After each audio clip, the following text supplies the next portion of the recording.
Welcome in Thursday edition of the Oxford Exxon Podcast. I think my camera's stuck, so we'll fix that here in 1 minute. Good to be with you this morning. We will talk some football, some media being terrible again. Not really, but we'll discuss that. Brandon Dart taking to the Twitter machine yesterday, the father of Jaxson Dart, to show his displeasure with a headline, because I'm not sure he read the story, but a headline or a story from one Jake Thompson was on 3, so we'll discuss that today. Mike Bianco has a new contract. He is getting very well paid for the Rebels national title run that happened in the month of June. Oscar Tshiebwe, big NIL news, kind of a cool story with him as well, Kentucky basketball in the Bahamas. So those things and more coming up on the show. How do you pronounce it? I thought Tshiebwe, right? I thought it was just Tshiebwe. Oh, is it? Tshiebwe. Okay. I will take your word for it. I if you are think the correct. T is silent. Tshiebwe. Oscar Tshiebwe. But I'm not positive. Is that what you want to go with? And I was asking. I wasn't. Yeah, I wasn't correcting. I was wondering. I watch so much Kentucky basketball that it's very imprinted in my brain what his. Well, I was just wondering if I had been. I am very similar in this situation to the elementary school kid who reads things and then has no idea how to pronounce them, because I've read his name 7 million times because I actually read a good bit about Kentucky basketball. But I think it's Tshiebwe. Okay. But I'm not positive. All right. Oscar Tshiebwe is what we'll go with today on the show. A show brought to you every single day by the Oxford Exxon, Highway 6 West in Oxford. You know about the Exxon mobile app. You know you can download it. You know you get $10 off at the pump when you do so. You can even take a picture of the QR code, and it will pop up right there for you when you do that. Also, they've got the ribs, wet, dry, other things in the hot case. Let them take care of dinner tonight for you. Maybe you're slammed. Maybe you don't have a lot of time to feed the kids. Oxford Exxon and Blue Sky location here in Oxford can help you with that. Call ahead. They'll wrap them up, have them ready to go. And again, coming from the Clark Ford studio. We are Clark Ford's in Amory, Mississippi, 662-257-1900 is the number. Call it. Ask for Corey Clark. Tell Corey what Ford product you're looking for. He'll send you a quote within 15 minutes in business hours. Right to the bottom line. No hassle, no haggle. You get your quote. The rest completely up to you. You can shop the quote around. Do what I've done, what I recommend that you do. Hop into a Clark Ford today. Great product, great service. You know what to say. They want to be your car guy. They want to be your truck guy. They'll prove it to you when you make the call. 662-257-1900. Ryan Brown will join us tonight on the Rafters Music and Food Hotline. Rafters Music and Food on the Square in Oxford. Great place to grab a burger, a po' boy, an appetizer. Great beer selection, full bar, and more. Also Rafters New Albany. And this weekend, head out, get a margarita, a cold beer. Enjoy a snack at Rafters on the Water out at Sardis. We're going to start. So much going on. I'm kidding. So Cubs beat the Nationals yesterday, 4-2, scored 4 in the 7th. Did they? Yeah, big win. They play the Field of Dreams Day game, are they in it? Yes, tonight. It's Reds, Cubs, right? Reds, Cubs. Okay. We'll break that down here over the next 20 minutes. We'll have that on tonight, and we'll have Patriots, Giants tonight, too. Patriots, Giants. Yeah. I did see, I guess, was it Joey Votto was putting thoughts about Field of Dreams and stuff out on Twitter yesterday? I think I saw that. You missed that? Okay. I didn't see that. I'll have to check that out. Because I bristle when I see you mention the movie, so I was like, I'm just going to stay in a good mood. I'm going to move on. Yesterday I hammered Pop-Tarts. Today I can hammer Field of Dreams and piss everybody off. So we can go down the gamut of things I'm annoyed by here this week. I was surprised that yesterday's podcast rattled some people, honestly. I was surprised. I had no idea that popped up. That was not an intention you expected going in? No. That popped up. I was like, really? I'm just going to tell people, I'm very fast getting back to a place where I don't care what you think anymore. I'm just going to do what I want to do. It's my show, your show. I'm getting really close to that spot. Anyway, go ahead. Well, I mean, we are two bastions of proper behavior and health. So, I mean, we can look down on high at everyone below us here. I mean, if anything, I really thought I was more making fun of myself than I was anything else. I mean, I don't think I was making fun of anybody. I was making fun of me. Yeah. Oh, Lord. All right. So this is in reference to, as we kind of break down exactly what happened yesterday, because it is the biggest news of Ole Miss. They were, at least we did not have access to anything yesterday, so there's nothing for us to talk about from a practice standpoint. They will scrimmage on Saturday. Correct. That is the next thing that is of importance and what we will see as things move forward here. So there's the fact that this is the main thing happening right now for Ole Miss athletics. So this is in regard to what you discussed yesterday from Sokolov, correct? Yes. This is where this is coming from. John asked a question, and again, I think this is important to note. Lane Kiffin opened and closed his answer to that question with saying it's a fair question. And the question from John was essentially, man, I got a lot of thoughts on this topic. Well, let me set it up. That's what I was going to do. Sokolov's question to Kiffin was, hey, I've been out at practice, and it looks like the quarterback competition's really close. Yes. Which is true. If you're watching every day, it looks really close. If you watch team, it looks really close. Okay? So he says, if it stays that way, which is a fair way to phrase that, if it stays that way, are you inclined to go with Dart because of it might impact your ability to land another quarterback out of the transfer portal somewhere down the road? Obviously, Jaxson Dart got a lot of attention in the portal, is getting a lot of attention since signing with Ole Miss out of the portal. And he's not the first person to wonder. He's the first person to ask Lane that I know to say, hey, if you don't go with Dart, does that hurt you in future portal endeavors? Mm-hmm. Because right now, I mean, the unspoken part of the question was right now, the big 5-star high school quarterback is going for a rate that Ole Miss can't afford. Sure. Ole Miss, even if even if Arch Manning had wanted to come to Ole Miss, and he didn't, but even if he had, the NIL money was going to be an issue. It was going to be problematic. I think Jaden Rashada did want to come to Ole Miss, but Ole Miss couldn't do $9.5 million that Miami could. That was a problem. And nobody's faulting Jaden for taking that amount of money. I mean, come on, give me a break. Sure. So that was the question, and Lane's answer was... I have it. Okay, go ahead. It. Sure. All right, so, and this will dovetail into the one thing that I do think was incorrect here, is Kevin's answer, at least part of it, I don't have the whole thing potentially, is that's a fair question. That absolutely have nothing to do with how we play players here. We've got tons of example over time. We don't care how many stars you are, where you're from, whether you're from Mississippi, whether you're not. He didn't say Mississippi, but that's what he meant. When I got here, I was down for playing the other quarterback.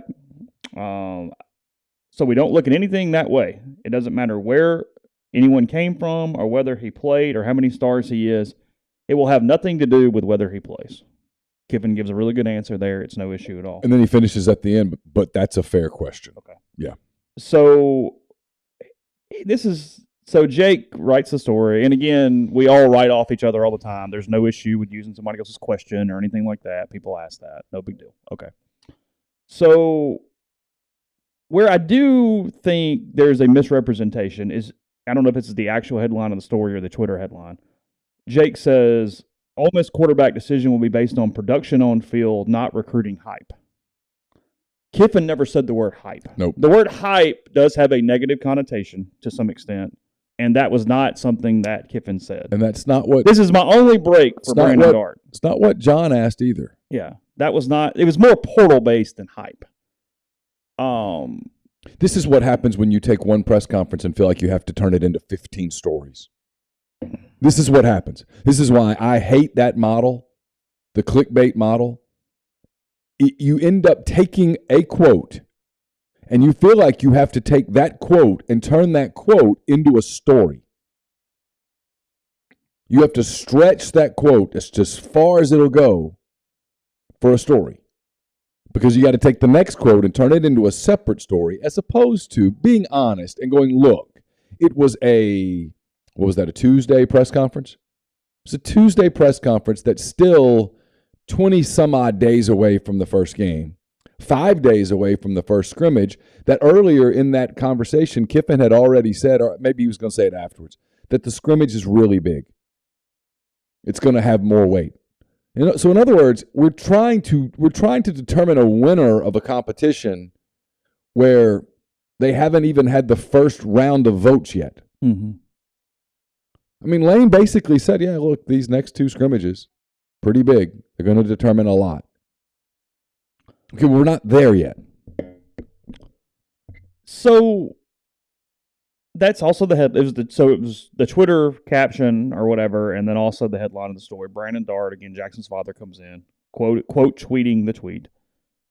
Stop, all caps, exclamation point. If you do a little journalistic research, it's easy to see Jax is not about hype, exclamation point. Nobody knew he existed until his senior season, exclamation point. You can spin it all you want. All he does is produce, exclamation point. Kid works his ass off and is a gamer, exclamation point. The disrespect from, and then he tags Ole Miss football, media is nauseating, exclamation point.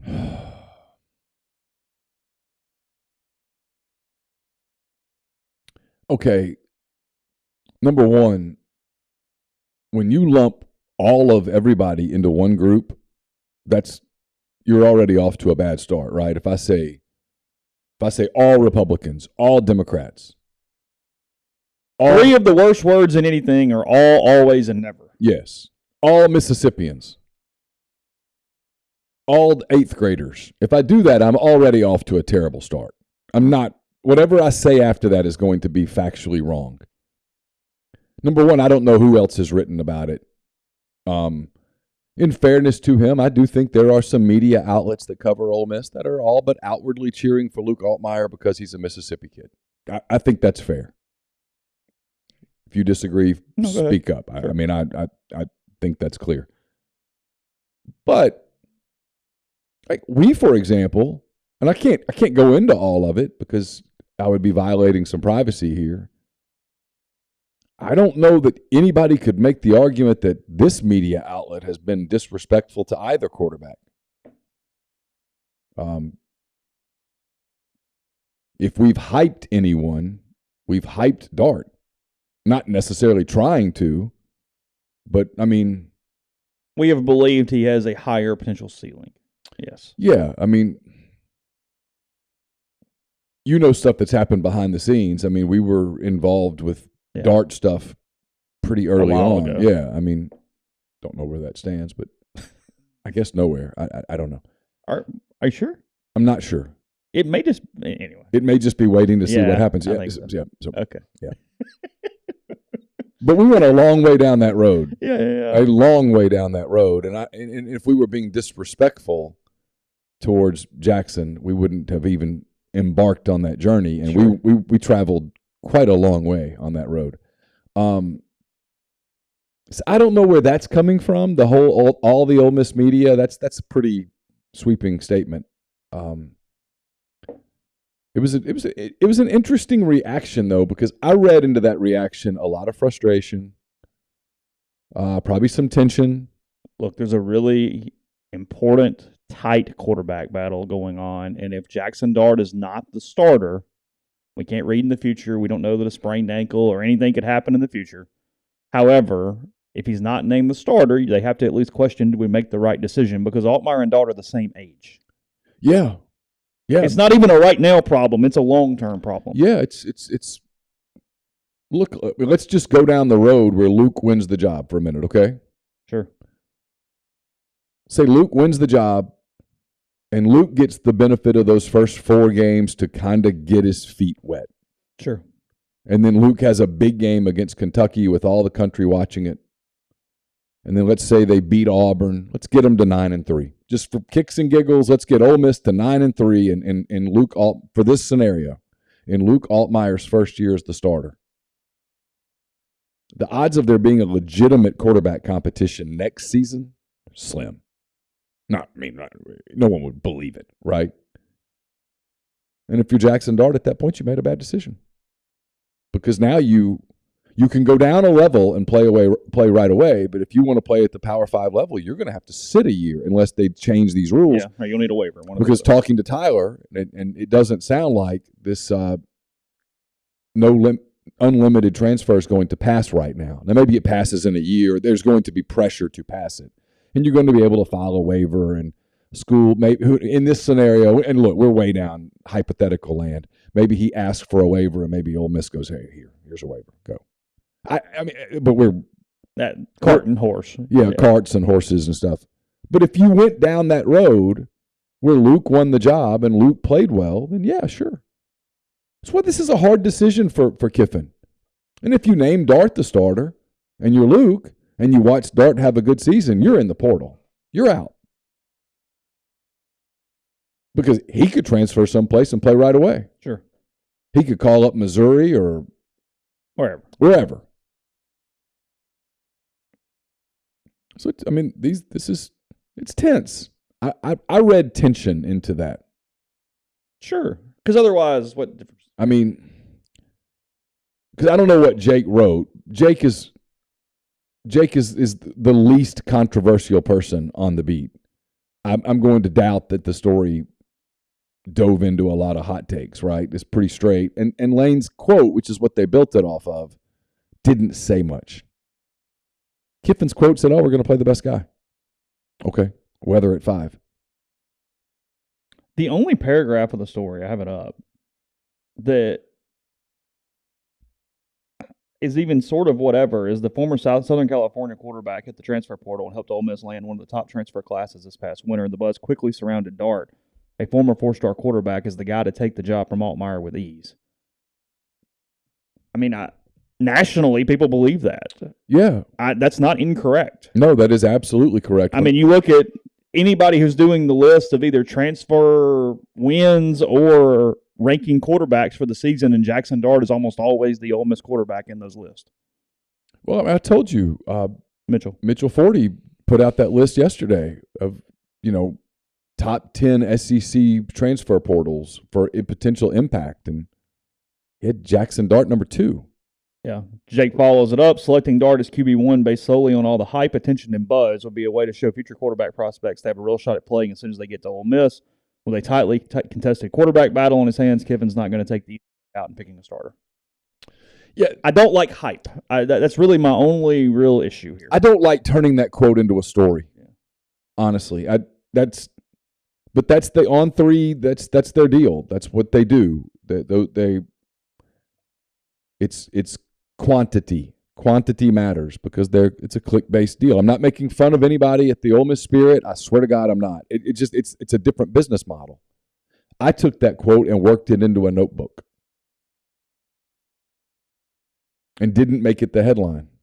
I mean, I kind of headlined with this. Kiffin says the scrimmage is going to carry more weight. Yeah, sure. Yeah, the buzz was not as nationally prevalent for Altmaier as it was for Dart's recruitment last January, but the former did flip his commitment from Florida State to Ole Miss off of Kiffin's overtures. This is what the story is. There's nothing to it. It's fine. And Luke was a highly ranked quarterback. That's the thing here. Luke Altmaier was the very first recruiting visit that Lane Kiffin made when he took the Ole Miss job. He flew to Starkville, remember? And he took a picture of the Starkville airport, and everybody's like, he's trolling Mississippi State. It's like, no, he's not. He's recruiting a kid that's from Starkville. He immediately wanted to get a quarterback, and that's the one he wanted. That is the quarterback they wanted in that class. I remember because it was all that January and February pre-COVID, that was Luke Altmaier was the guy they talked about. He was the guy they wanted. And at the time, he was committed to Florida State, and a lot of people thought he wouldn't flip. Right. Because they were bringing in other quarterbacks too. But if you talked to anybody over there, and I did, because that was back before COVID shut the world down, they would tell you, the one we want is Altmaier. And there was one other kid that they really liked too, and I can't remember for the life of me. But the one that they really liked was Altmaier.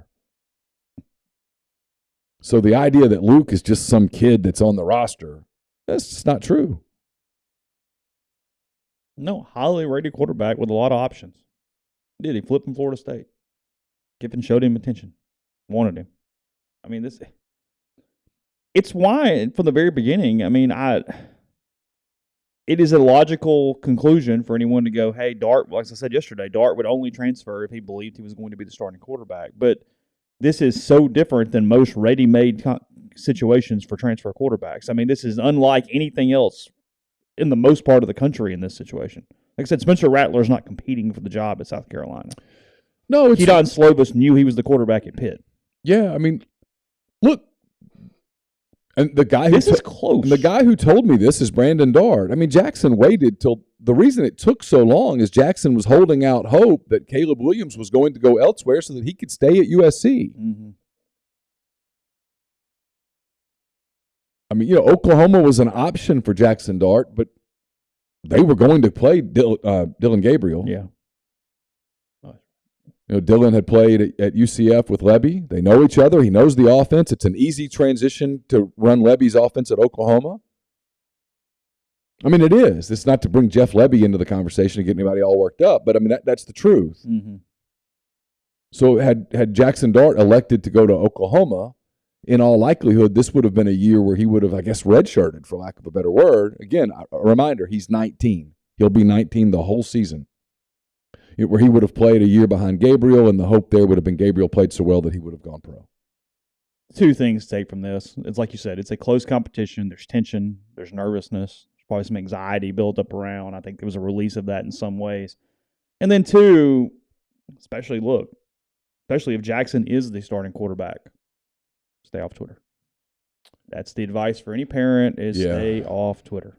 I know it's hard. I get it. I've two rules. There's not a positive that can come from it. Two dad rules. Yeah. Don't tweet about it, and don't go to practice. Yeah. Just don't go. Don't go. Yeah, I never think, hey, you know what? I'm going to wake up this morning and Neal is going to blow up Hunter Crane on Twitter this morning. Just going to blow him up. There's a zero chance. There's a zero chance. I mean, because what he did yesterday was being a dad, but he didn't help his son at all. He created a distraction for his son. Mm-hmm. So, I mean, yeah, that's like, I mean, for me, I mean, look, do I hope Carson starts? Of course. Do I hope he is the best player on his team, gets all state, all that stuff? Of course. I can have no control over that. So if I show up at OHS at an hour early to watch them practice, what am I doing? Yeah. I'm just providing a distraction. Yeah. That's why when I go to his club practices, Chase, and I just walk the track.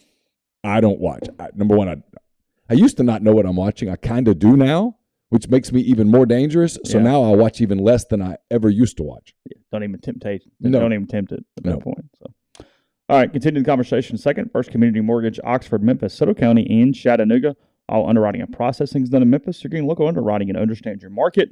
Leader in condo financing, the float down option, and more. You can find Jason at 662-234-2704 or JLOWB at communitymtg.com. We're brought to you by The Rogue.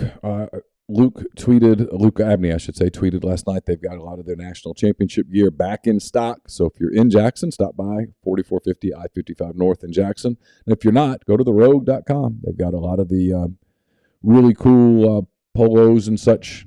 It was good-looking stuff. Stuff that's back in stock. They sold out at first. So they're back. I don't know how long that'll last. Beats me. So go check it out. We're also brought to you by myperfectfranchise.net. You're looking to diversify or you're looking to leave the corporate rat race to gain control of your income and schedule. myperfectfranchise.net offers the ability to create income and wealth. Let Andy Ludecki guide you through a comprehensive franchise evaluation. He has a ton of experience with franchise and business ownership that he can lean on, that you can lean on. If you hate your job, you hate your boss, you hate your pay, you feel stuck, Andy can help. It's Andy at myperfectfranchise.net. Solutions RX is a probiotic multivitamin and supplement company created by Ole Miss pharmacy alum Chris Cornelison. It's pharmaceutical grade, manufactured right here inside Mississippi. If you take diabetes, high blood pressure medicine, cholesterol medications, they typically can cause side effects like muscle pain, brain fog, energy loss due to a depletion of minerals and vitamins in the body. But Chris formulated a product called Prescription Support. They've got all sorts of other vitamins and supplements and things. I'm taking a few of them. I feel better than I felt in a long time. So a lot of that is due to that. At solutionsrx.com. Go there, enter the promo code OEP at checkout. Get 10% off your first order. We're also brought to you by Holcomb Portable Buildings, 7991 Highway 7 South in Holcomb. They custom build your building to your specifications. However you want your carport, your ATV or storage shed, your barn, hunting cabin, or other buildings, Holcomb Portable Buildings can accommodate you. You pick the color, the style, the windows, the doors. Holcomb makes it happen. In-house financing is available. There's also free delivery, free setup within 75 miles of Holcomb. 662-226-2233 or check them out on Facebook or Instagram at Holcomb Portable Buildings. about 3.5 weeks from the opener. You're not competing for a quarterback job, but you are probably starting to think about your tailgate. Get in touch with 7southtailgating.com. Submit a request. Lock in a tailgating package for this fall. They provide a level of service like none other. Their team is passionate about serving fellow Rebels. It shows. If you use their service once, you'll never tailgate without them again. It's your one-stop shop for all things tailgating at Ole Miss. The service is fully customizable to accommodate anything from the most basic to turnkey tailgating. Again, 7southtailgating.com.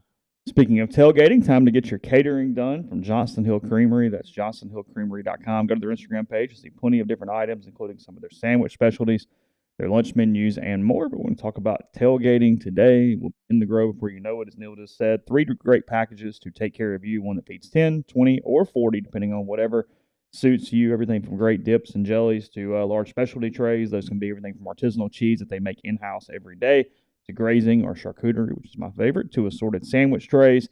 They've got fruit trays with cheesecake dip. That is a huge favorite. They do crudité, and they do plenty of desserts, including cookies and brownies. They arrange it, make it look all good, give you disposable utensils, and have you ready to eat there in the Grove. So to find out more on that, that is email with cheese at johnsonhillcreamery.com or 662-419-9201. You know, it's a distraction, but it also was just taken away from, while yes, look, Kiffin, you and I were talking about this on the phone last night. He just wants to win, period. Win games. That is what matters to Lane Kiffin above all else. Is what is required to win the most games now and later for multitudes of reasons. Mainly it's his job. Yeah, that's it. I mean, you could delve into that for so many reasons, but bottom line is Lane is all about winning. Everything still is about winning, however you want to put motivations on that. Yeah, so, I mean, he's not going to play. Now, from an outside standpoint, you know, it's not even really the hype or the recruiting buzz. It's A, portal, and then B, if one player over another has a ton more NIL money, which is what we've always talked about. I mean, those are the two things where you at least wonder, could that influence decisions? And it's what made John's question good. And it's why I think Lane gave a very honest answer, because at the end of the day, you're not going to not play the better quarterback because of those factors. You just deal with those factors as they are. So, I mean, in a lot of ways, it's much ado about nothing. You're just causing bigger problems by even it coming up. Now, is it a huge problem or distraction? Probably not. I don't think this is something that's going to create turmoil inside the locker room for a week or anything like that. It's not going to affect Saturday scrimmage, but it is something that at least they had to deal with yesterday. Well, it's something that you wonder, does it get talked about in the locker room a little bit? Do guys talk about it? Or guys, it's no big deal. This isn't going to stop them from beating Troy on September the 3rd. No. But it's there. Like I said, I mean, I just took it as a sign that there's some tension. That's all. And I get it. Well, no, I completely get the tension. That makes 100% sense. I mean, you love your kids. You love your kids more than anything in the world. It's why sometimes I tell people that are like dads, this happens at least once every year. A dad will reach out complaining about stuff on the message board. And I will always say, hey, look, I get it. I mean, I hate to run you off as a customer, but you probably just don't need to be there. It's just not a safe space. We have had some parents on the board who have understood what it's like on bad days when things go weird, and they have been able to completely coexist with no issues, and they just go away when it's whatever, and they come back during happy times, and they're great. We have had some that have been fantastic. Yep. But that takes a very, very certain skill that I understand. Yeah. But the answer to that is just go away. No. Yeah. Look at me, saw it during this past baseball season. I mean, they're fighting with former players. I mean, players, parents, look, the internet's a cold, dark place when things aren't going well.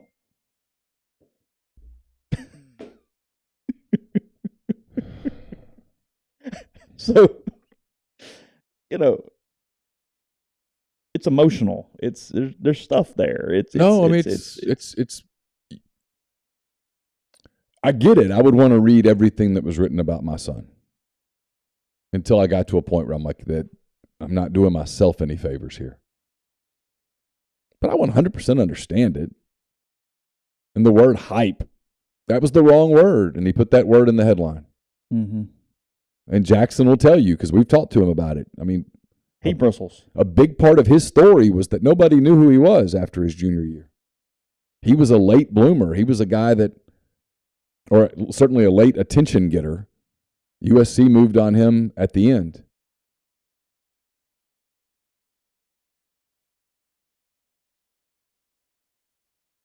I mean, I think for the longest time, he was more of a baseball prospect than he was a football prospect.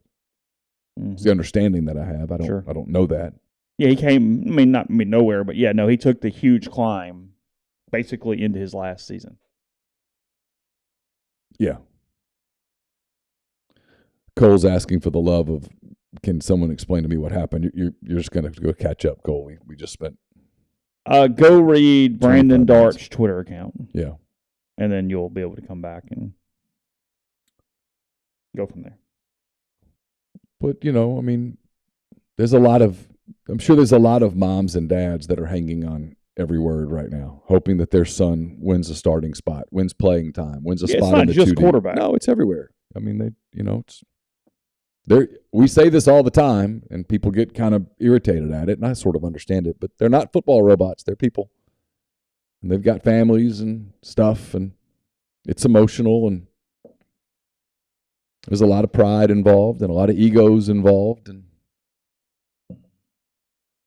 to get to this level, to play at this level, you've got to have a certain amount of ego, and the people around you have a lot of ego as well.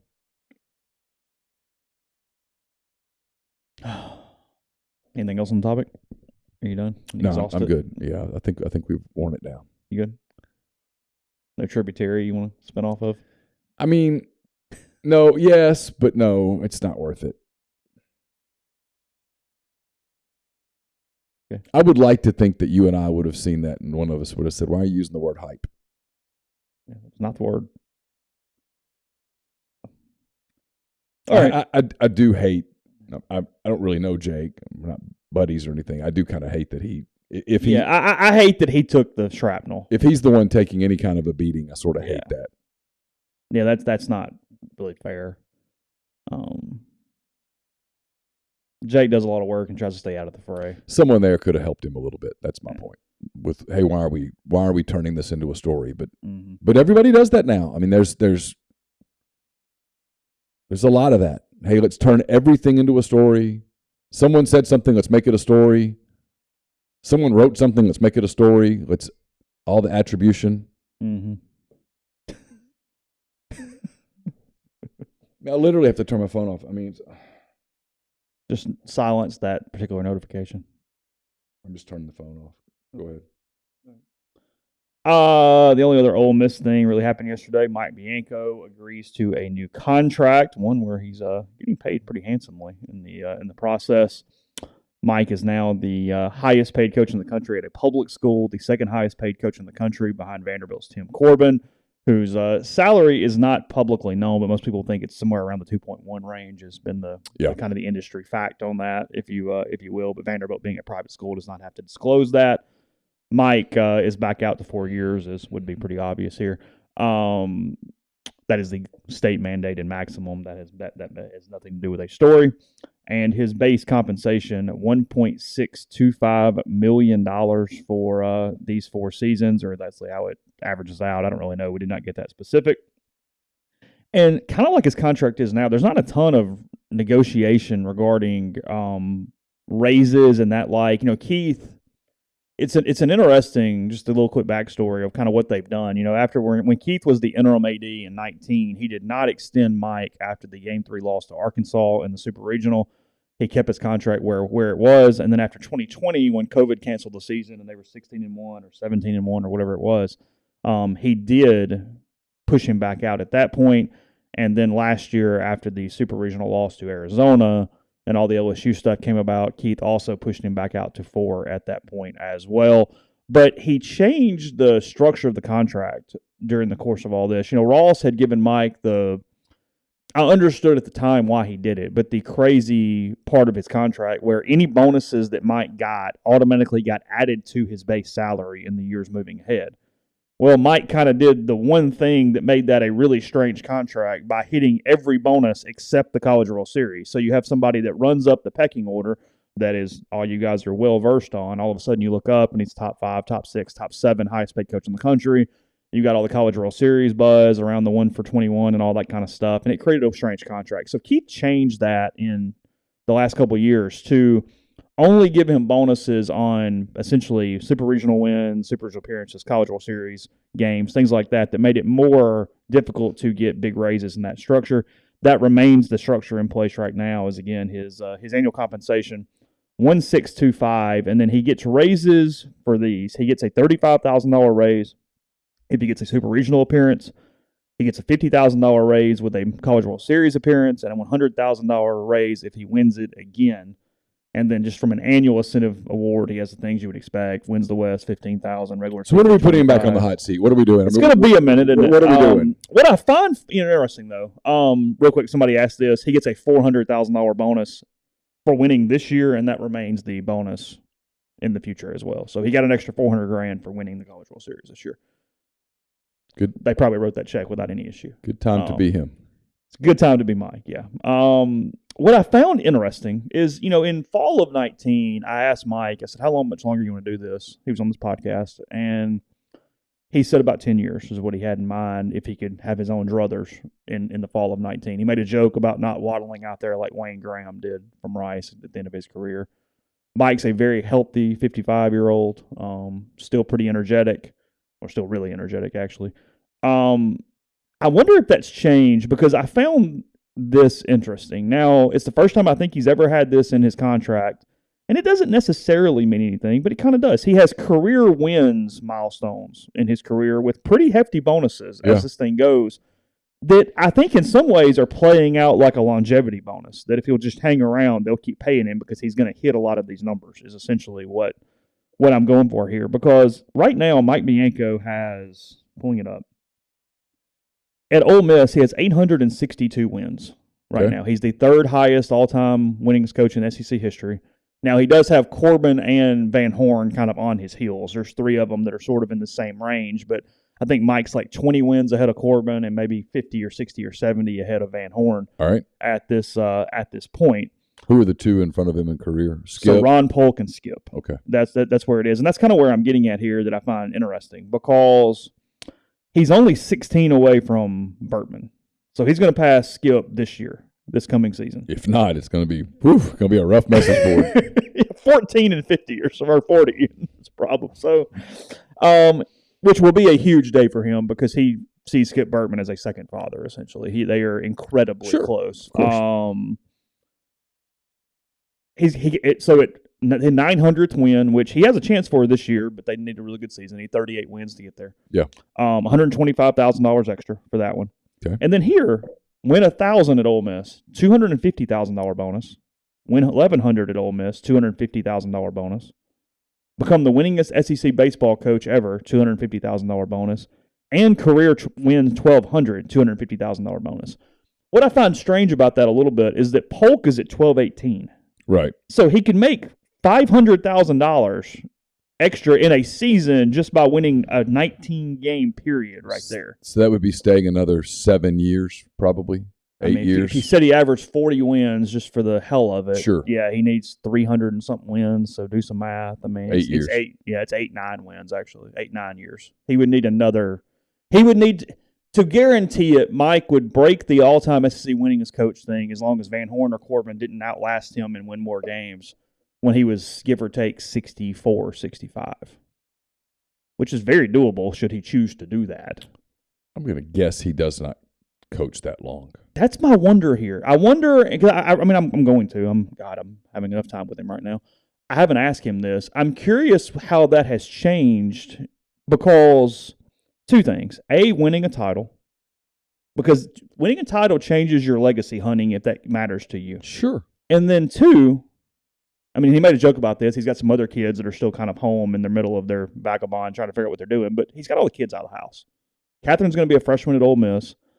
He's figuring out what he wants to do with this next stage of his life with the kids going. You're aware of thinking about that some for yourself. Think about it a lot. That is a way, though, but my point is Mike Bianco without a title, and he breaks Polk's record. It's a little flat. You stayed a long time somewhere, couldn't quite get it done. He's got all the Omaha stuff. Look at the shots people take at Charles Barkley. Yeah, there's a lot of that stuff in this. Because Polk has sort of the, hey, I hate the NCAA, and seen as this kind of revolutionary through college baseball, despite him not winning a title. Sure. He finished third maybe a couple times, but whatever. And Mike, though, now that he has the title, that changes everything from if you have a title and you're the all-time winningest coach, suddenly you're Mount Rushmore. Yeah. There's a whole different – that one season changes everything if you do want to legacy hunt at that point. Yeah. And I found that kind of fascinating. So, it's interesting. Yeah, Corbin at 841, 13 behind Mike, and then Van Horn is 58 behind Mike. 58, yep. I was trying to do math. Corbin would be the problem here if he hangs on, but I don't think he's hanging on. Now, he might do it at a different SEC school, but I do not think Corbin outlasts Mike at Vanderbilt. I don't. No, I think Corbin. I think this is a Van Horn-Mike race before it's a Corbin-Mike race. Although Corbin could switch schools. Well, I said if that happens now, it's cooking. It's cooking. The one that I floated the other day, he'd win a few games. We'd be off force there. How old is Dave Van Horn? Yeah, I guess I need to look that up. I mean, Van Horn's been in Arkansas since because he was at Nebraska for a long time, right? He was. Yes, that is correct. Dave Van Horn is. I'm gonna guess he's like 58, 59. 61 years old. 61. So he's getting a little longer in the tooth than Mike is. Yeah. And then Tim Corbin is like 61. you wonder if he's literally just hanging on to hunt for a title because that's all that's left. Corbin's 61 too.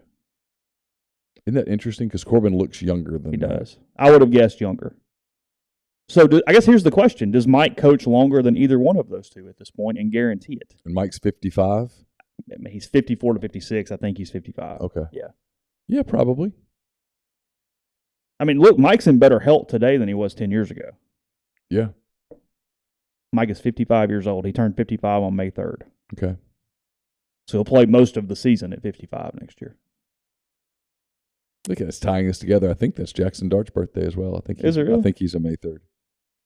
So my hunch is that, look, Mike's definitely going to hit 1,000. He's definitely going to pass Skip. I think that's the one that matters to him, maybe in a way more than Polk, although once you start chasing number one, that matters a lot. I mean, Mike's a prideful guy. You know. Well, sure. Yeah, I mean, not a negative. Just no. You don't get to that level without having some ego. Yeah, you don't. You can't really be indifferent at that point, can you? And you know, I don't know what. Again, I mean, life.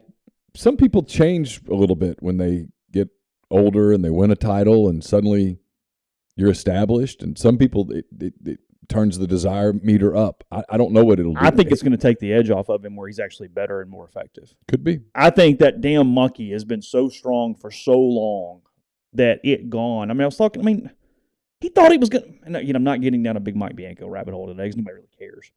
He thought it was going to be easier when he took the job. He'd been at LSU where they did nothing but freaking win when you got the system and Skip Bertman's thing. And he got here and it's been freaking hard.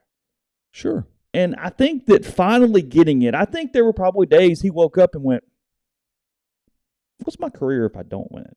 That's not what I had planned. It's been hard to even get there.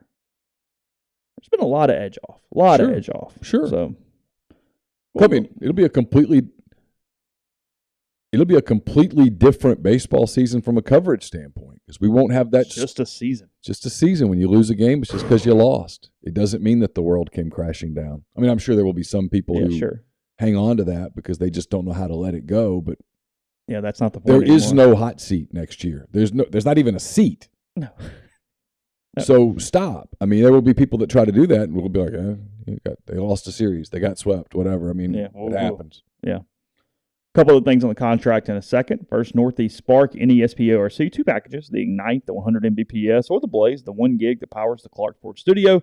Your hometown team bringing you world-class broadband. That's nespark.com, 662-238-3159. Phone service, parental controls, network security, and more. So give them a call, and they will help you out. Again, that's 662-238-3159. Dead Soxy, the best socks you'll ever put on your feet. Go to deadsoxy.com, grab some of the no-shows, grab some of the stuff off clearance.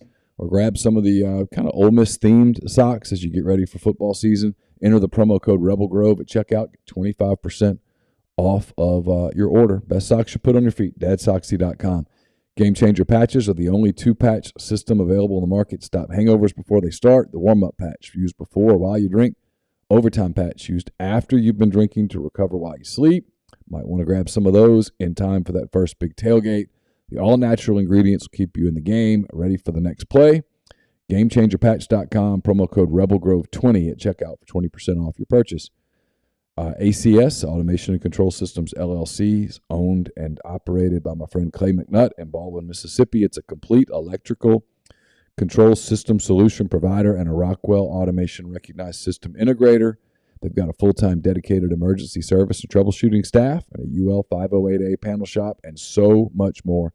ACSLLCMS.com or call 662-601-4381.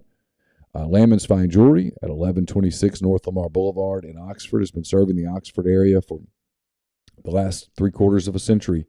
Engagement rings, wedding rings, fine jewelry, watches, everything. They've got it. It's the gold standard in fine jewelry. LammonsFineJewelry.com or call them at 662-234-2777. We'll have hand-raised guys tonight. I almost hate to jinx it, but I'm 90-something% sure I have fixed our Skype issue. It's brought to you by Comer Heating and Air, Southern Air Conditioning and Heating, different names, same great products and services. If you live in Oxford, Tupelo, or the surrounding area, call Comer, 662-801-1777. If you live in Hernando, Memphis, or the surrounding area, call Southern, 662-429-4429. And we're brought to you by the College Corner. It's your one-stop Rebel Shop, 2 locations in the Jackson area. You can also go to collegecornerstore.com, plus you can find them on Facebook and Instagram. Whether you're tailgating in Oxford or home gating with friends and family, the College Corner has you covered for game day with the largest selection of Rebel gear in Central Mississippi. Martin Palomo and I will have a Mind on My Money a little later today. That's brought to you by Pinnacle, mypinwealth.com, MYPINN wealth.com. Podcast is brought to you by G&M Pharmacy, 662-236-2222. They deliver locally in the Oxford area. And with one call, you can get your medications transferred over to G&M, one of the big box pharmacies. They also are located again in Holly Springs with Tyson Drugs. And with their med packs, they individually package your medication for those who need that extra step. Morning pouch, afternoon pouch, might be great for parents or, again, somebody who just needs a little extra attention to make sure they have the medicine they need when they need it. Again, that's 662-236-2222. So, the other thing, which will be, I think the amount of salary is somewhat relevant because you're trying to keep them in future years. Ole Miss also giving 2-year contracts to Carl Lafferty and Mike Clement yesterday. 2 years is the going rate for assistants in baseball. You don't really see 3-year deals, so that is that's good. That's not prohibitive in any way. The salary pool for Ole Miss is 2 assistants. Together, I don't know what they're individually making, but together is somewhere around $675,000, $680,000. You could assume they're going to be pretty similar to even because they sort of handle things evenly from the structure of the staff from that standpoint. And I believe that is number 4 nationally in total pool. I know this is no shock to anybody, but LSU leads that because they're just paying everybody right now. They're throwing more money into baseball than anything I've ever seen in my entire life. So, yep. Does it work? Throwing a lot of money into basketball, too. Maybe they're just throwing a lot of money. Throwing a lot of money into basketball. Maybe there's no predicate. They're just throwing a lot of money. South Carolina's starting to throw a lot of money into basketball. Really? Kentucky and Arkansas, of course, are like top 5 in the country in terms of NIL with basketball.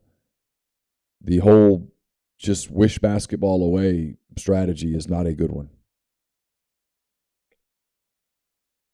Auburn, Alabama.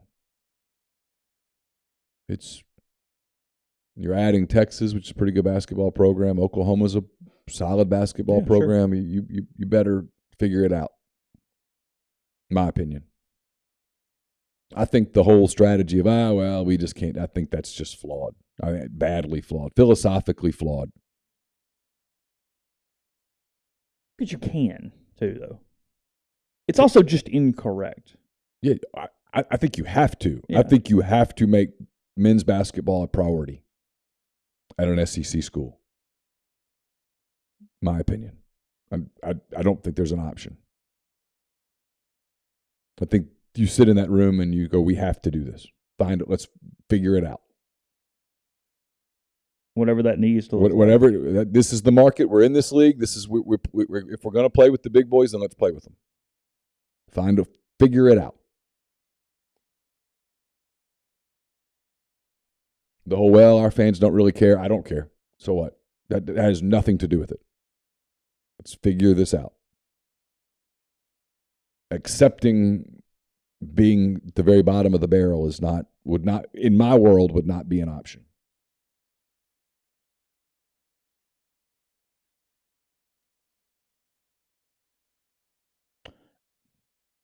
What does that take? I don't know. It's not my world. I don't live in that world, but if I did live in that world, I would be figuring it out. I mean, you got to go find the money somewhere. If SMU can do it, you can figure it out. I mean, I'm just being honest. You figure it out, a way to give a base pay or something like that. I mean, are you ever going to be able to compete with Kentucky in that regard? No. You're right. You do have to figure out a system that gets these kids some level of whatever your max is. Now, also, SMU can outdo anybody if they want to. But the point is that there is a way. Yeah. The whole, well, we just can't do it. You're in the SEC. And I'm not saying Ole Miss has that attitude, because they don't. But you get that. There's a lot of that, well, you know, I don't want to do basketball because that needs to go to football. No, you got to do all of it. The three sports have to be attacked when you're in this league. So like the criticism people are doing of LSU, I'm like, what's wrong with what they're doing? I mean, they're not doing anything wrong. I know what they did in the past, but right now what they're doing is not wrong. They're creating NIL revenue, and they're going to rebound quickly in basketball, and they're going to be a force in baseball. An absolute force, and Brian Kelly's going to win there in football too. And so you look at it and you go, that's what they're doing. Makes sense. It's not shocking that Scott Woodward's school has decided, no, we're just going to buy a guide. We're doing this. Yeah. There's nothing about that is even a little bit shocking. You mentioned it. Find it. 1 second to do this. Oscar Tshiebwe, speaking of NIL basketball, it's a really fascinating story all the way around. I mean, even just beyond it being an SEC story or anything else, what this guy who was the National Player of the Year last year is doing. So Kentucky's in the Bahamas right now, doing one of their early things, kind of like Ole Miss did. I don't know exactly what it consists of. But I put this in 10 Thoughts last week. There's a bunch. Ole Miss already did theirs, but there's a bunch of SEC schools this week that are overseas playing in tournaments and such. So he's playing on a student visa, which allows him to be in the United States and playing basketball. And because of that, there's not a ton or as much that he normally could do stateside from an NIL standpoint. There are restrictions on, I'm assuming, how he collects money or anything else or anything along those lines. A visa issue. I don't know. So because of that, he does not have those restrictions internationally. And he has NIL obligations every day in the Bahamas. He's doing all sorts of stuff. He's got everything from photo shoots and ad reads, merchandise signings. Did promotional work for 4 different companies before he even unpacked his suitcase the day he got into the Bahamas. He has 2,000 Topps trading cards and other memorabilia he's got to sign over the course of this. And then the staggering number, he's supposed to make about $500,000 in 7 days while being over there, which will also push his total NIL earnings to date at $2.75 million. Yeah. He made about $20 a month in apparel sales in the U.S. using a loophole. Tshiebwe is one of those real interesting guys because the NBA doesn't love him. I think in next year's draft, he's sort of projected as a second-round pick. Could be a two-way guy. A lot of what he does at the college level that makes him such a dominant player is just sort of par for the course in the NBA as for a big. He's cashing in on his – he's what NIL was sort of built for, a guy who's a superstar at a big-time program like that. And he's cashing in on his value while he can. No, in a lot of ways, he's the prototypical NIL athlete. Because, look, obviously Kentucky paid him to come here, but since he was not NIL induced to show up.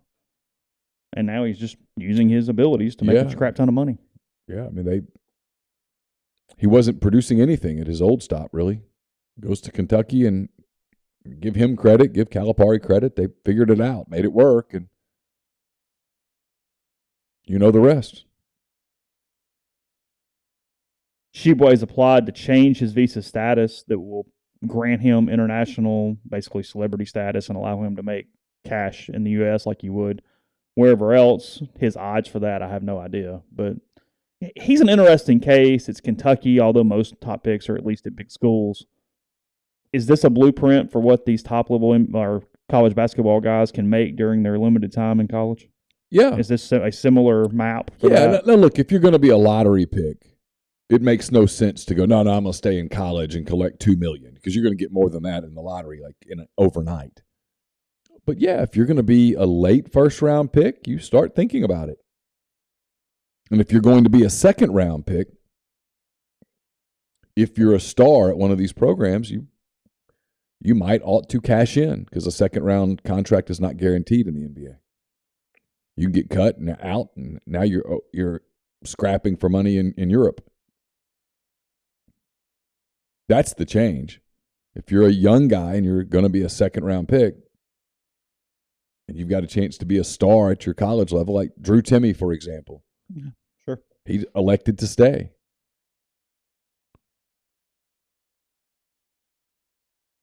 You know, he'll be a big star there. Everybody knows him. He'll be a guy that has been a very familiar face on the college basketball circuit for years now at a really high-profile program.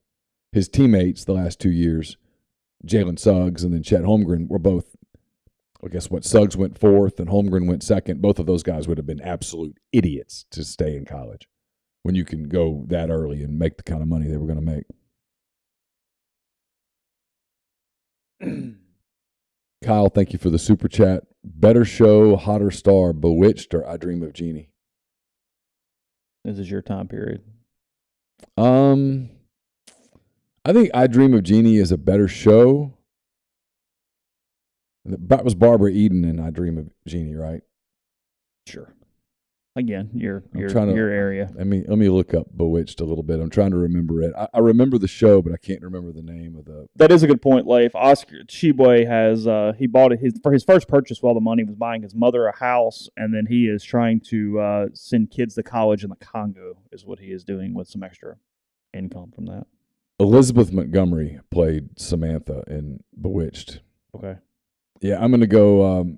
I Dream of Jeannie on both. Okay. Bewitched is where they changed Darren, right? It was a different actor after like the season or two. Is that correct? Yes, that's correct. Okay. That's what I thought. For sure there. Yeah, because Barbara Eden back in the day, that was a fastball. It was Jacob deGrom.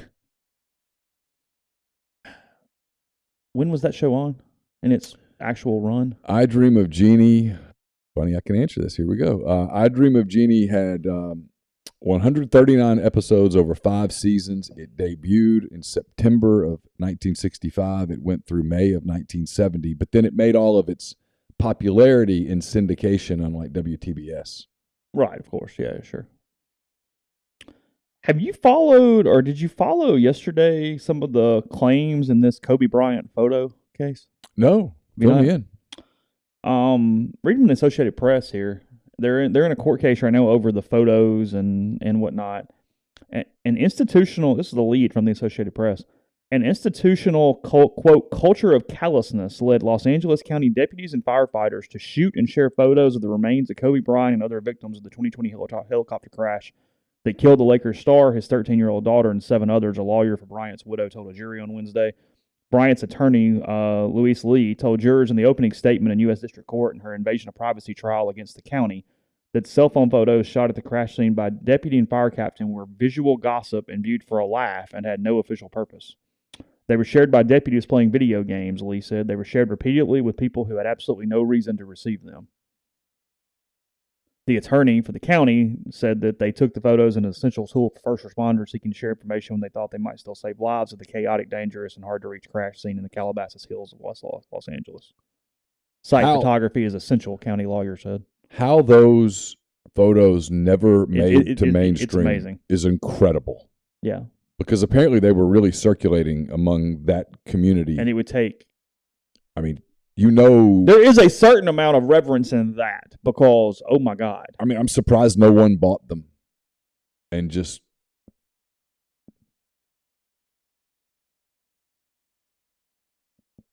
I mean... She's going to win this case. I think so. Yeah, I think so. You have less chance because it didn't go public. It still is a finite group. But you'll win. Because they can't prove that was done for actual purpose. Right. They can say, oh, well, sight and photography is really important. But if you can save lives, you're not taking the time to take the photo. Like, that doesn't make sense. Yeah.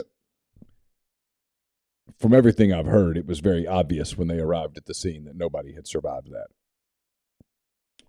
Lee played jurors' security video of an off-duty sheriff's deputy drinking at a bar, showing the photos to the bartender, who shakes his head in dismay.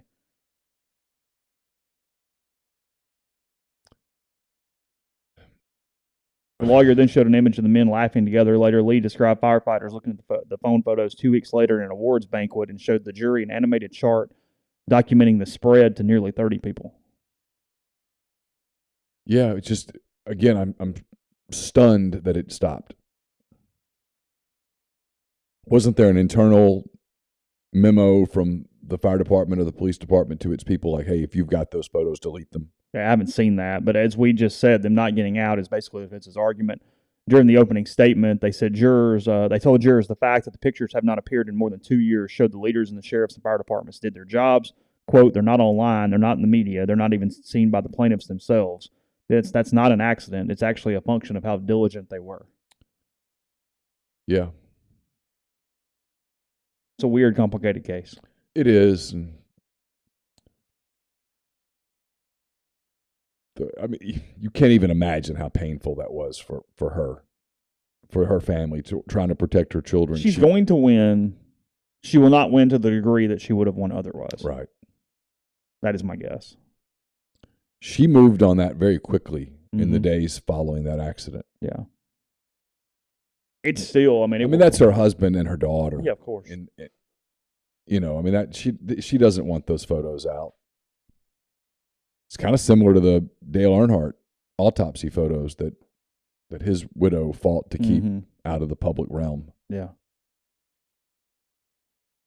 Yeah, it's been a couple of years, but that will absolutely go down as one of those moments of where were you at the time. It will never. Yeah. As crazy as that is, but he transcends it enough. Yeah, I know. Kobe was one of those people that transcended the sport that he played. Not many guys do. Hearing that it happened, realizing that it was real, and Joe LaCava telling Tiger. Those are the three things that I remember from that day. Because you're watching the tournament as they're trying to figure out how to report it during play. And LaCava waits until Tiger finishes and tells him walking off the green so he doesn't hear somewhere else as it's going. And you can see body language and look. And there's a visible reaction on worldwide television of Tiger hearing the news. Two guys that could understand. Yeah. Tiger transcends golf in a way that in the modern era. You're talking Kobe and Michael Jordan and Tiger. I guess Tom Brady. It's a really small list of people who kind of transcend the sport, maybe even transcend sports. Right. Well, yeah, that's actually more there's the crossover into pop culture and life and whatever that actually is. It's a really small list. Yeah. So, podcast brought to you in part by Prime Shrimp, primeshrimp.com. New flavor available, the lemon and cracked pepper. There's 6 different offering right there out of the bag that you pop in boiling water and it's ready in less than 10 minutes. Great to feed your kids at night or whenever you need a restaurant quality meal on the go. Code MPW for $20 off your first order. Again, MPW for $20 off your first order. And they also have available the 2-pound bags of individually frozen shrimp, just like you get at the grocery store, except for higher quality from the New Orleans-based company. So again, that's primeshrimp.com, code MPW, and their new flavor, lemon cracked pepper. John Edwards of Regency Travel Incorporated can help you create a special trip that makes a lifetime of unique memories. Just get in touch with him, give him some parameters, give him a budget. He's going to give you options that you're not going to find on your own. You don't have to live in or near Memphis to take advantage of his services either. 901-494-3387 or send him an email, jedwards@regencytravel.net. First-time clients will save $50 off their first book trip just by telling John you heard about Regency Travel on the podcast. Brought to you by Opa, Oxford's newest restaurant on the square. Euros, wraps, kebabs, redfish, lamb chops, handcrafted cocktails, an amazing candlelit patio, and more. All of that at 306 South Lamar in Oxford. Whitney McNutt of Tommy Morgan Incorporated Realtors is serving you for all of your real estate needs in Oxford and Tupelo. She sells condos, land, commercial, and residential family homes. 662-567-2573, 662-842-3844. We're also brought to you by Service Specialist Staffing and Recruiting Agency, connecting great job opportunities to candidates since 1967. If you're on the job hunt, they can help you. It's always free of charge for the candidate. And if your company is looking to hire quality, hard to find talent, Service Specialists can help you as well.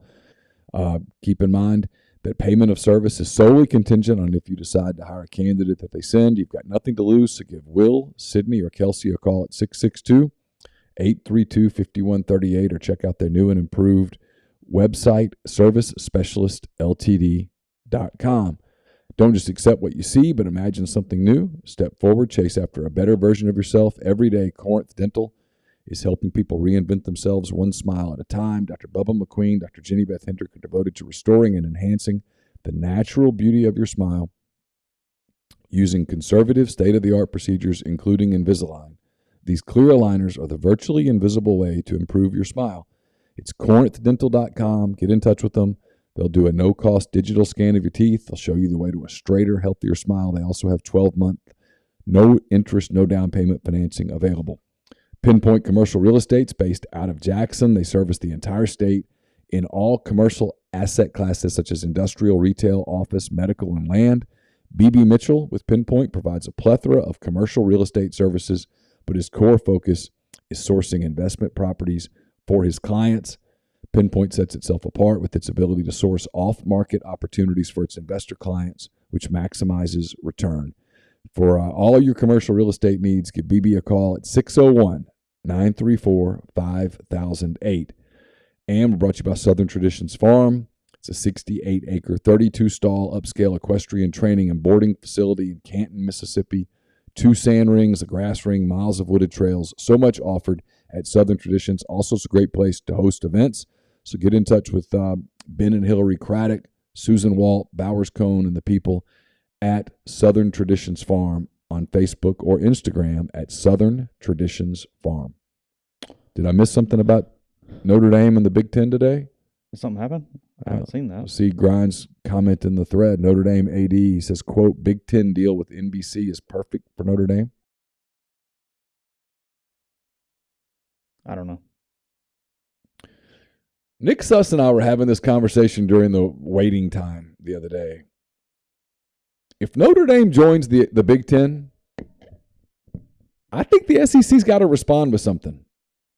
If Notre Dame... Swarbrick also this week said that their independence has never been more powerful. Yeah. Quote, unquote. There's a lot more money in them joining the Big Ten. I mean, a significant amount of money to where the point where I think you'd have to at least look into it. Sure. No, Notre Dame to the Big Ten from a brand standpoint becomes just a monster. I mean, it already is, but... I mean, you start talking about a brand that has Michigan, Ohio State, Notre Dame, USC, UCLA, Penn State. I mean, that's before you even talk about some of the... I mean, that is also, like Nick and I were talking about, those Big Ten schools are so big, and they have these massive alumni bases. Mm-hmm. Illinois, Iowa, Indiana. Those are huge schools, man. I mean, I don't know. It's interesting. But if Notre Dame happens to join, I think the SEC's got to take a step back and go, all right, what's our next big move? Because you're running out of potential big moves to make.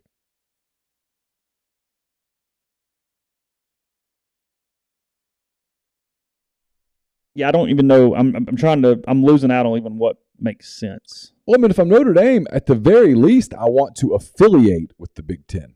Well, 100%. That seems like a no-brainer to find some sort of hodgepodge marriage. I don't want to. Even though you've been doing that with the ACC before. Yeah, I don't want to. I'd like to unhitch my wagon and just leave that wagon, go get a new wagon and hitch it to the Big Ten, if that's possible. And if it's not, I'm joining. The ACC just feels like it's been weakened.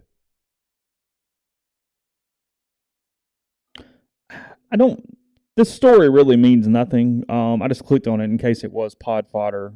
The ESPN has the top 25 most important players for the college football playoff. Again, we're weeks away and they're looking for content. But they've got basically whichever one wins the job, the A&M quarterback number one. And the point being that says at the end, after a bunch of other words that makes no difference, Jimbo Fisher's recruiting is recruiting like a title contender, but he hasn't figured out how to craft strong quarterback play since Jameis Winston left Florida State in 2014. If he gets it this year, A&M's a top 5 team and playoff contender. If not, the Aggies might have to settle for 4 more losses and potential spoiler status. At some point, that might start to get old. Yeah, this year. There's truth to that now. Yes. They better be damn good, though, if they're a top 5 title contender. Those are also two different things. You can finish 5th and still have no chance in hell of winning the national title. Yeah. No, it feels like they're not there yet. They hired him to win national championships, and they are investing in NIL in a way to win national championships. They can protest it all they'd like, and so the pressure is on him to win national championships, to compete for national championships. Mm-hmm. I don't know that they expect it this year, but I think they want better than 8-4. Again, they lost to Arkansas, Mississippi State, Ole Miss, and LSU last year. They went 2-4 in the SEC West.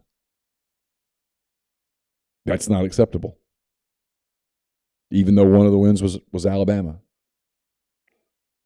I get that he's a known quantity and that you know what to expect, and he's the premier player in the country. But if I'm doing a top 25 players to the playoff, I don't see how Bryce Young's not on the list. Because if he gets hurt, suddenly he's really important to the playoff picture. Like, that's a weird list. So weird. You got to at least put Bryce Young on the list. Just tells you what people internally are saying at Alabama. That it just doesn't matter. The kid behind him is the best quarterback that's ever gone through there. There's a statement. That's what they're saying. Okay. Multiple people who are not wearing crimson-colored glasses. A lot of SEC quarterbacks on the list, by the way. Jaden Daniels at LSU, 25. Although, is he even the starter for sure? I don't know. Anthony Richardson at 24, and I'm already getting sick of Anthony Richardson. Like, I have nothing against him. I don't know the guy at all, but it's starting to get on my nerves because I don't even understand, A, his number one draft pick buzz to whatever degree, and then also, I don't know. I'm confused. I don't understand. So what we're getting out of this is that the Ole Miss media hates Anthony Richardson. Is that what we're saying? Do you feel like he's one of the top 25 most important people to the playoff race? No. There's no world where, in my mind, Florida's a playoff team. I don't know why we do these lists. Who's legitimately a playoff contender this year? Alabama, Georgia, Ohio State. I guess you could say SC, Utah, Clemson. Yeah. Pick a couple of Big 10, Big 12 teams, and that's it. Maybe Notre Dame. Yeah, if a Big 12 team runs that table, then yes. And Notre Dame. So that's it. So if you don't play for one of those teams, you don't impact the... Well, and some of it's like this guy gets a chance to spoil 4 games against those teams. Okay, like all that kind of stuff. Whatever. Like Spencer Rattler's on the list. What if he beats Georgia? Well, he's not going to, so who cares? Yeah. I mean, like, okay. Again, it's like just... Florida's roster is too flawed to win big, but Richardson's pure potential could derail title hopes for Week 1 opponent Utah or contenders Georgia and A&M. Oh, okay, but we could do that with we could do that with so many people. Hendon Hooker, 20. Is KJ Jefferson on that list? Nope. Is Jaxson Dart isn't either. Zach Calzada or TJ Finley on that list? I don't think so. Well, TJ Finley damn near did it last year. The two Alabama wide receivers are 10 and 9, Jahmyr Gibbs and Jermaine Burton. Eli Ricks is on the list. Okay. Well, you can include most of the Alabama roster. Caleb Williams, Dylan Gabriel. Okay. Cade McNamara. Where's he? Michigan quarterback. Oh, that's right. Whoever plays quarterback for Notre Dame. Apparently they're in a race. Yeah. Sure. That's fine. I'm fine with the Notre Dame quarterback making that list. Yeah, we're all good there. I mean, Anthony Richardson's not, and Spencer Rattler, stop. Those teams are not title contenders in any way. And so if you're going to do the spoiler thing, then you've got to almost list every quarterback that's going to play meaningful snaps against teams like Alabama and Georgia and A&M.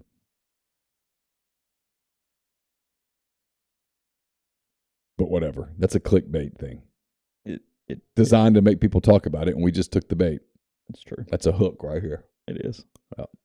Oh. Braves had a big night from their top prospect, Vaughn Grissom, last night. Called up, and he hit a ball out of Fenway in his Major League debut. Braves are hot. Well, when they don't play the Mets. Yeah. They're hot when they don't play New York. I mean, look, that thing's kind of – there's no playoff race there. The Mets are going to win the division, and the Braves are going to play one of these teams in the wild card series. I mean, that's what's coming. Playoff race is like Brewers, Padres. Mm-hmm. Yeah. What that other thing looks Cardinals. like. Yeah. Yeah.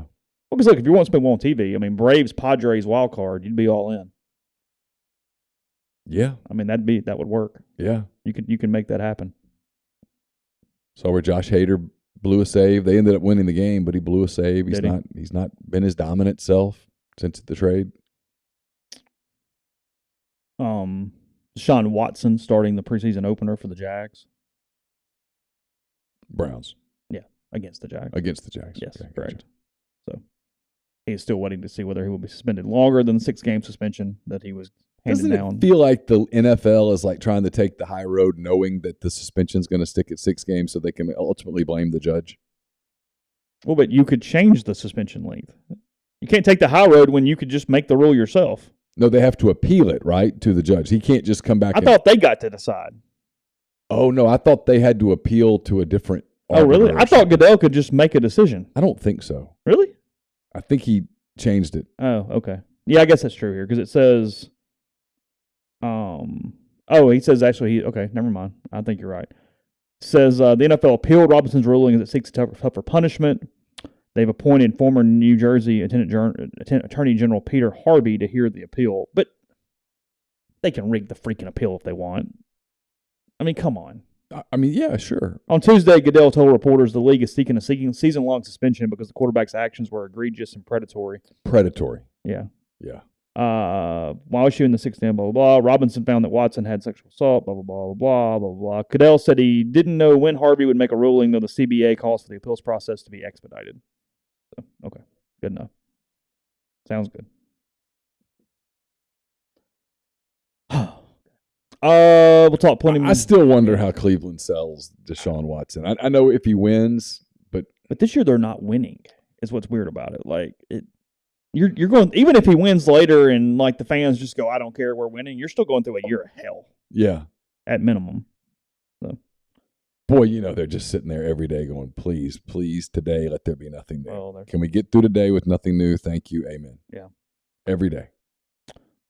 More with Ryan Brown tonight. Talk to him and whatever else comes up over the course of the evening. Again, Ole Miss football practice today. Covers rebelgrove.com of that. And then Saturday, the first of a couple really big scrimmages will be on Saturday morning. So coverage of that as well. Check rebelgrove.com in the meantime. Participate in the conversation.